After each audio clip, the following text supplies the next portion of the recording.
first question is this, it's in the chat box.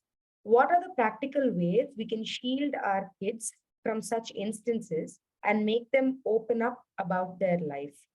Maybe Trifina can answer that. Okay, so about that, it was mentioned that both my parents are social workers already, right? So growing up in 5 years itself, I was given sex ed, and I was, told about the whole good touch, bad touch, the three thing, like shout, run, blah, blah, all that. But I personally felt like that didn't help at all. Like the usual thing that was still, going on with the things that were, you know, the whole awareness thing that we're still doing in schools and all, I feel like they are not adequate and they are not relevant or they're not up to date. Because at the end of the day, a child is vulnerable, they are powerless in that position. And it's important that we shift the focus from the child to the abuser. In the sense, how I mean is that, uh, like it's important that saying the person's like, hey, protect yourself. It's important to start looking at on the other side of the road, and being like, okay, how do we stop that? How do we not bring up abusers, or how do we while growing up, the kinds of thoughts, the kinds of belief systems, the kinds of values, the kind of things they watch, the kind of things children hear, the way the mother is being treated by the father, the way the society treats women, or the place that they are given, all of those things, they are contributing to our place in the society, where women, or not just women, just children or anyone in this position or a position of powerlessness is put in a place where they are looked at as entitlements, or as things that can be used and such. So I feel like it's important that we shift the focus with regard to children. uh, it is sad, but there's only so far we can go as parents. It's important that we tell them, okay, while telling them about how to protect themselves, what to do if they do encounter this and all that. It's important that we also don't scare them while doing it, because at the end of the day, it can bring in fear and so many other factors that are related to that, right? So that's one thing that I wanted to share. And secondly, it's important that we build the trusting relationship with children. No matter what happens, we may not always be around our children, right? No matter what happens, it's always okay to come back to mommy and daddy and always open up. No matter what it is, we are there to support you.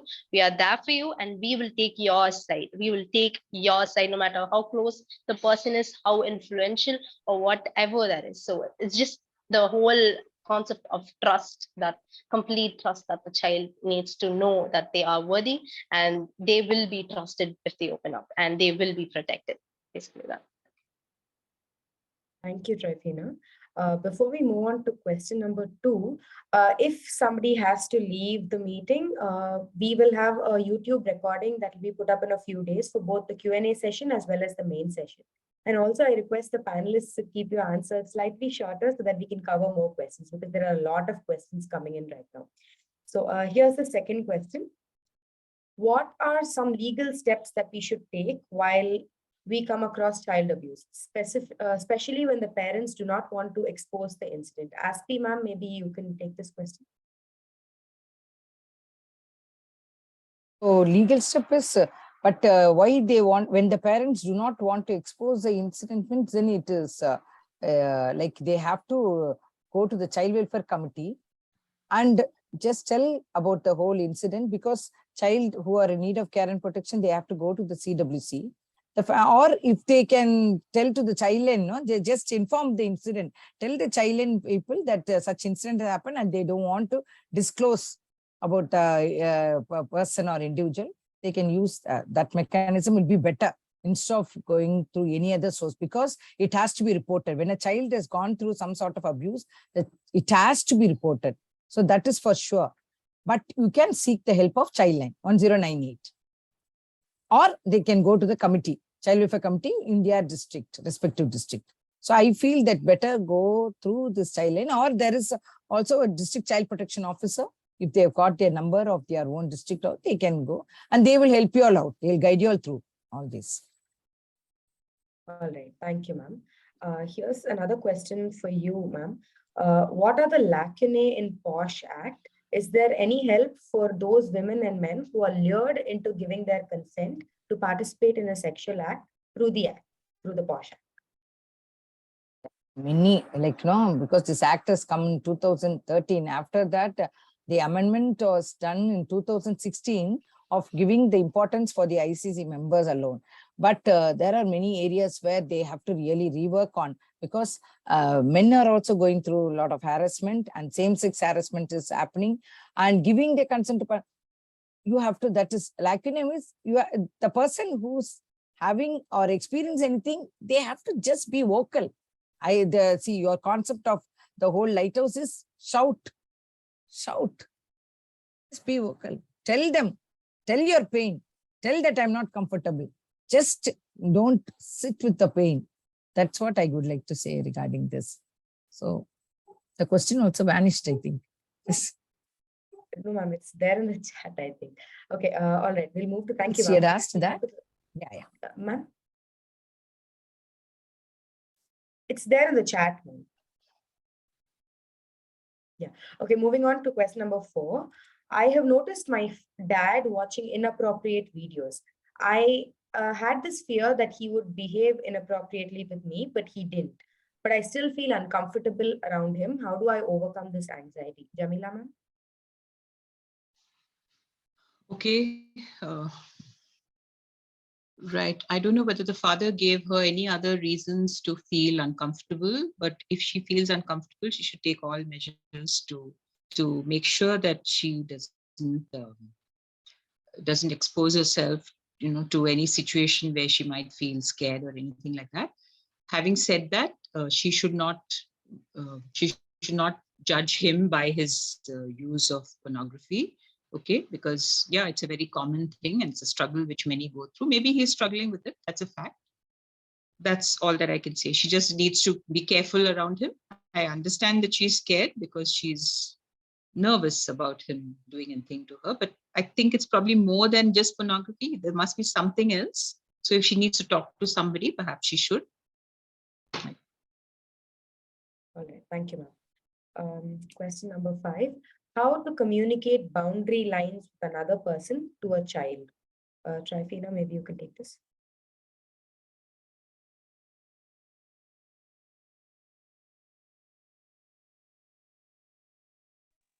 Yeah, okay, I was able to unmute. Okay, so I feel like, children having to put Trifina, we boundaries can't really again. hear Okay, you. Can we you do this training speak up a session. little louder? Am I audible now? Okay, so we do this training session. Okay, so where we just ask the children to get up and just turn around, and then the next time they do it, like stretch your hand out and then swing around. It's something very simple, very playful. Even like little kids can know those things. And as they do it, they're drawing a circle around them, an invisible circle around them, and we tell them, hey, this is your circle, and that circle is something very personal and very special, and it's yours. It is your circle, and it is so important that you can decide who gets to come inside that circle and who gets to not come inside that circle. But again, consent, that's another thing. I'll come back to that. But telling them that there is a circle around them, an invisible circle around them, and not everyone can get through that circle. Even if they are loving, even if they are kind, even if they are caring, they can stand outside the circle and still be loving and caring and still show all the love and care and appreciation and all that. But stay outside the circle. The circle is like, just like 3 feet away. That's chill. That's chill. You can do that while doing that as well. Not everyone has to like come close to you. So knowing that physical boundary, physical circle, that's one thing. And again, the whole thing about consent, like okay, children are not in a position to give consent, and even if they did, it's not valid. That's one thing. And again, who gets to come inside that circle? Sometimes doctors, parents, and very important stakeholders. But again, who do we exactly trust, right? So that's something that we teach the children, like the whole physical boundary thing. So probably we can do that. Thank you, Trifina. Here's the next question for Raspi, ma'am. How many times should we conduct the compliance procedure every year with employees? It's a quarterly, so once in 3 months. So it comes around four times periodic meeting, and annually a training program, awareness session, once in a year for all the employees. Yes, ma'am. Thank you. This one is for Jamila, ma'am. How should I analyze the sexual abuse that I went through when I was around 7 or 8? I was abused by my childhood friend who was also of the same age. I started seeing sexual imagery and dreams as a child when I knew nothing about sex. Is it linked to this experience? Yeah, quite likely. If the person was of the same age group, then it's less likely to be called technically, legally it may be abuse, but it's more like sexual experimentation which happened. So you have to process that child is also not aware of what is happening. So it's not likely to have been meant as an abusive thing. It may have been experimentation, which is good for her to process. But obviously, this is going to take you time. Sexuality was awakened probably a little early and unnecessarily. But sexuality is a good thing. It's not a bad thing. So even if it was awakened early, there's no need to feel guilty about it. Okay, so you need to process, stop, reflect, share it with somebody wiser, older than you, and take it from there. Right? Don't feel guilty about it in any case. There's no need. Yes, ma'am. Thank you. There's another one for you, ma'am. Can ignorance of the past help in overcoming trauma? Ignorance of the past. Well, if you recognize that there's trauma, then ignorance is that question doesn't seem very clear to me. Probably what you mean is that you are not wanting to know the details of what happened. Well, if that was what you mean, it's not necessary to know all the details of what happened. There's no need to torture yourself, okay? But at the same time, you need to be sure and you need to know that whatever happened was not your fault. That's the most important thing to remember. A child is not responsible for what is done to them. And even if there was some pleasure in it, in the sense that, as I said, often the abuser grooms the child. So there is a sense of a special secret, or there is some gifts, or there is some flattery that goes on, or some special kind of connection. If you had any sense of pleasure in it, also that's not your fault. It's okay. As a child, you responded, that's all. So there's no need to go on torturing yourself about the details, but process the guilt, process that person was the person who was at fault. Okay, so that's how you need to take it, and then go on. I can't answer it in greater detail here, but start the process. Yes, ma'am. Thank you. Okay, the next one. When we know a girl very well, we tend to hug her. It is not a wrong thing. What should I do if the person makes it an issue of sexual harassment? Aspina? Again, I told you, if it is done at workplace, it comes under sexual harassment. Even you know her, or I told you also, no, even though you know her, you are a close friend of her, and you know her from her childhood also, when it has happened in the workplace, and when that other person is not comfortable and she has taken it as a complaint and brought it to the ICC, it comes under the purview of sexual harassment. It is a wrong thing at workplace. Yes. Perhaps it's also important to know here that there is you feel that it's not wrong, but obviously there are many cultures for whom it is wrong. What to do, ma'am? There's a cultural difference. Yeah, so you but have to if be she aware. takes, right? So the the person has to be aware that other people may not think of it the same way that you do. So there are different cultures, different subcultures. Don't do anything which the other person is uncomfortable with. Don't live only in your skin. Or maybe just asking the person if they're comfortable with it. Find before out doing what they it think about it before doing it. Yeah, that's the right thing. Yeah, the next question is already in the chat box. How to start a conversation with a kid or a youth to make them open up to us and say what they are going through? Trifina? I usually do, okay, in my UG, we did this weekly training thing where we go to schools and we teach them. And one thing that I usually did was open up about my, it may not be relevant for everyone, but what I usually do is open up about my abuse and let them know that I can truly empathize. Like I can get where they are coming from. And when I do, a piece of me is being shared, and it builds trust in that way. Yeah, so a piece of me is being shared, right? So in that way they also relate back to me and they open up to me. So that's something that I personally do. If the other two have something to say, please do add up. Aspi ma'am or Jamila ma'am, do you have anything to add? No, that's a great answer. Yeah, thank God. All right, here's the next one. Sometimes the assault happens within a mutual relationship and for a child from a person they trust. How can we overcome trauma from both instances? Jamila ma'am? Yes, unfortunately, sometimes even in a mutual relationship, this happens, and that's often, as I said, it's not a form of sexual, experimentation. That is a form of abuse. It's a form of declaring power that if I want to do this, you have to agree to it. That's the idea.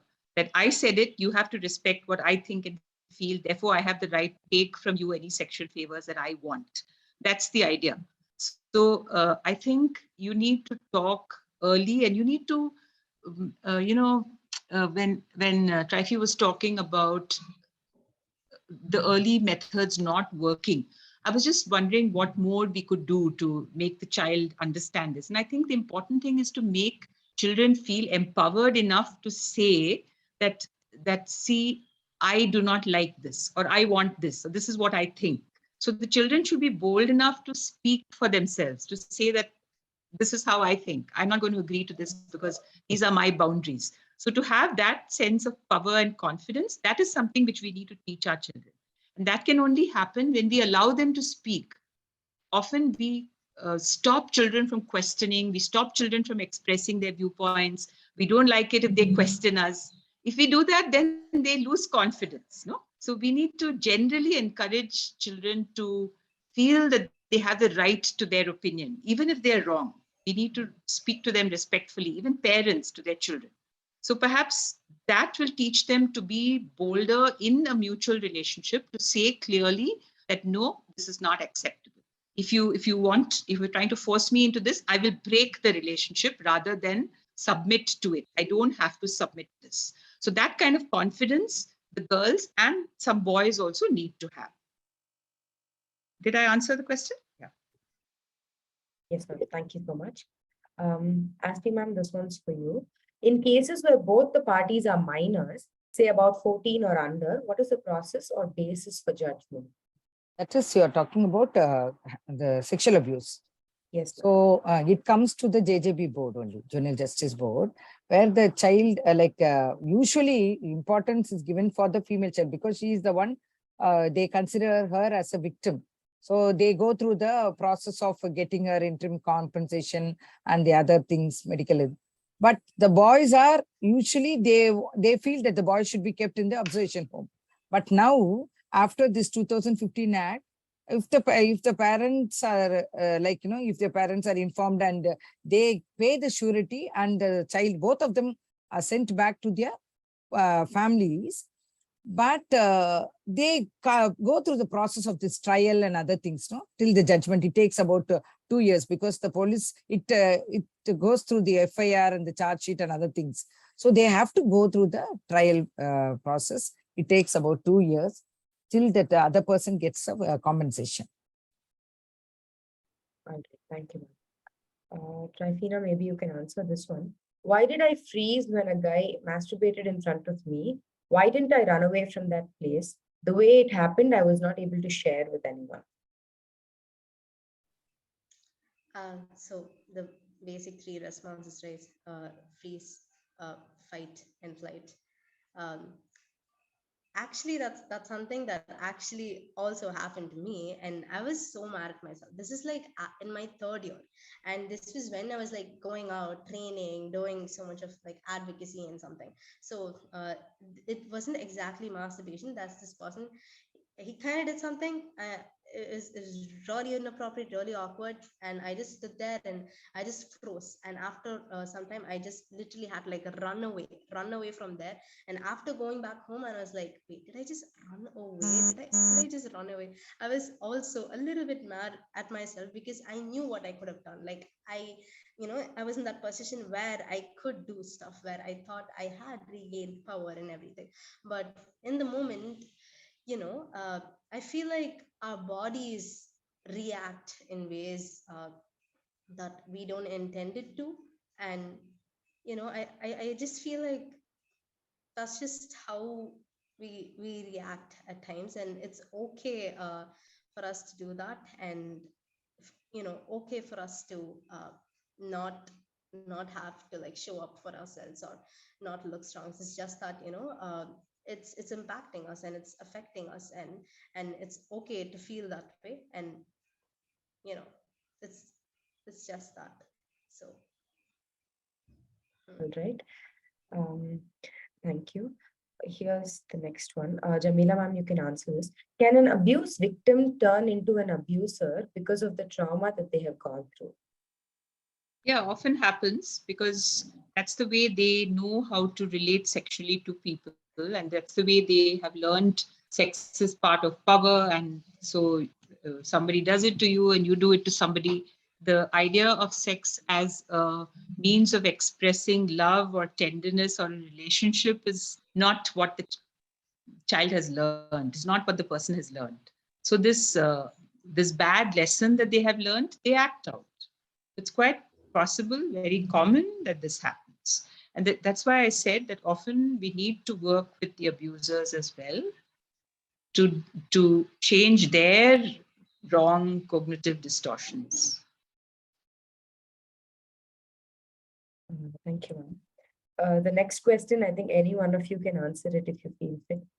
How to inform family about the abuse when it was done by a person from the close circle?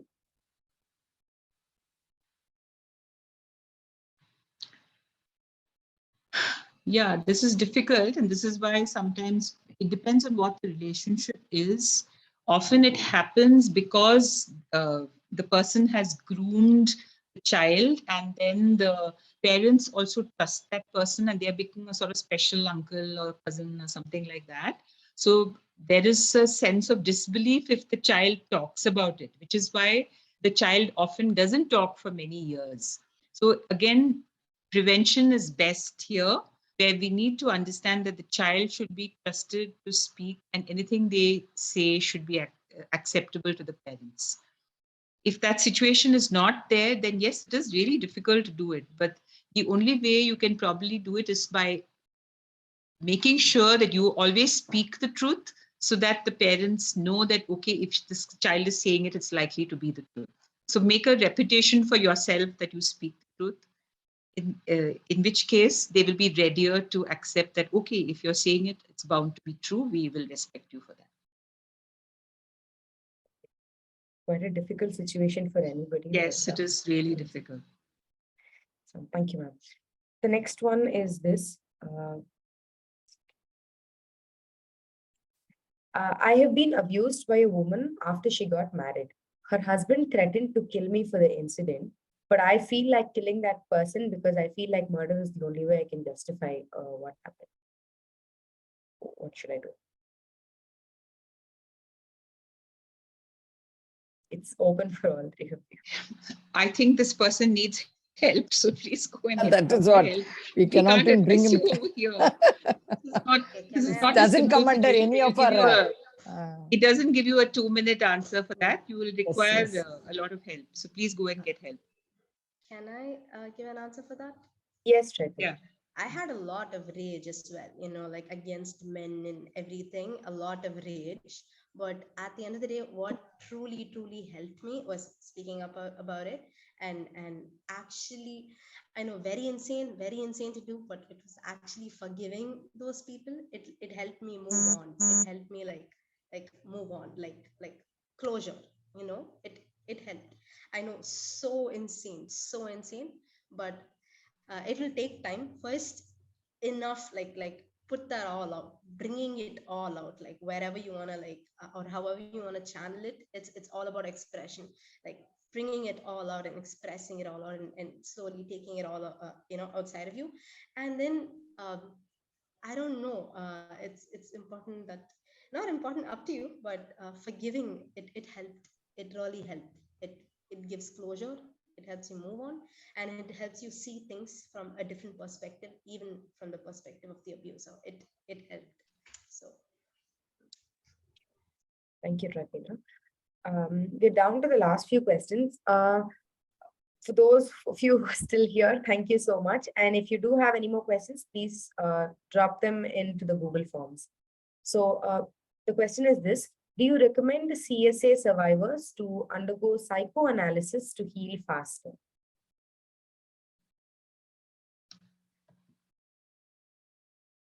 Well, psychotherapy, certainly. Okay. Psychoanalysis is one form which is very long, so not psychoanalysis perhaps, but some kind of psychotherapy, which just means talk therapies, by the way. Just a big word for talk therapies.